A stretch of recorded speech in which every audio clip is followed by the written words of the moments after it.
Assalamualaikum students, it is the biology lecture of class 10, unit 12, coordination and control. The topic of this video is human brain part 2, presented by Shabnam Firdaus. Cerebrum is the largest part of the forebrain. It controls skeletal muscles, thinking, intelligence and emotions. It is divided into two cerebral hemispheres. The interior part of the cerebral hemisphere are called olfactory bulbs, which receives impulses from olfactory nerves and creates the sensation of smell. The upper layer of cerebral hemisphere, that is cerebral cortex, consists of grey matter. The grey matter of nervous system consists of cell bodies and non-myelinated axons. Beneath this layer is present the white matter. The white matter of nervous system consists of myelinated axons. Cerebral cortex has a large surface area and is folded in order to fit in skull. It is divided into 4 lobes.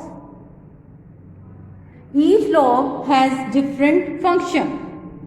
First, frontal lobe. Frontal lobe controls problem solving, intellectual activities, controls attention, judgment, behavior and muscles movement. Parietal lobe concern pain, pressure, touch and visual function. Now, occipital lobe helps in recognitions of colors, words and movements. Temporal lobe concerned with visual and auditory memory. We will discuss about the second part of the brain, which is called midbrain. Midbrain lies between hindbrain and forebrain and connects the two.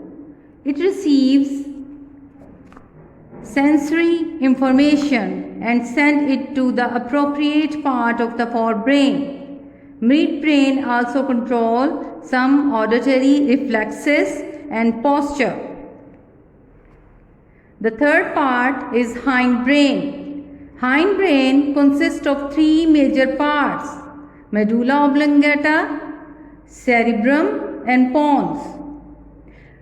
Medulla oblongata lies on the top of the spinal cord. It controls breathing, heart rate and blood pressure.